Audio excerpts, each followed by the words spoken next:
Hey, good morning, everyone. I'm actually in a hotel right now. I'm here for several days through till the weekend, doing several workshops. But I wanted to mention one thing that I think is really important that we adults really pay attention to is our range of motion in our neck. When we get older and we start to lose the ability to turn our head, what happens is to compensate for that, because you're going to have to, let's just say something startles you quickly and you turn and you look.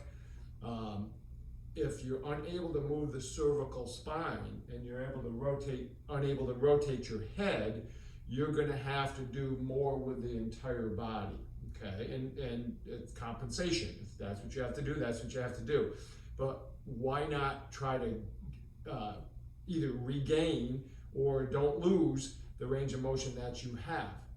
A really important area to look at, and first of all, if you have stuff going on, get it checked out by a professional first, so you're not messing around with your discs or the facets in your neck. Take care of it first. But if it's just tightness, you can do things for that, okay? One thing that I like to do, especially after traveling and going from one plane to another plane and then sitting in a car and driving and finally getting to my hotel, my neck, my shoulders, everything gets really stiff.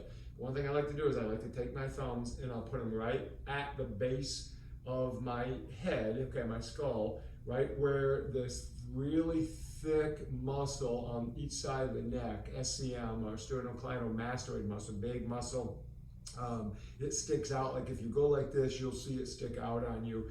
But go right to the proximal part of it, up on the neck, and up on the base of the skull, just behind your ear, and start rubbing right on that bone where it attaches, and then just work your way down the neck, okay? Now there's several branches off where it connects kind of towards the medial part, just up inside the sternum, on the clavicle, and then it actually has a branch that comes out a little bit wider. So we want to hit those. So just start working on that. Start getting some range of motion in it. Rub up and down it, side to side. Work all the way down.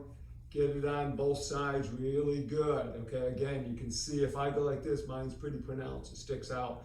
And I really have to work on that. And just that little bit, okay, will help. Now, you also want to try to go after the traps, okay, the bigger muscles that, when you see big bodybuilders or big football players, they got these big, bulging muscles on top of their shoulders. Just simply, if you don't have, I always travel with my little Super Ball, okay, and I'll use this a lot against the wall. But if not, I just simply will take my hand and go opposite and just start working up and down. Again, I'll go right up the side of my neck, try to get the whole thing and really dig in there good, and just try to get some release in those tissues that are really tight.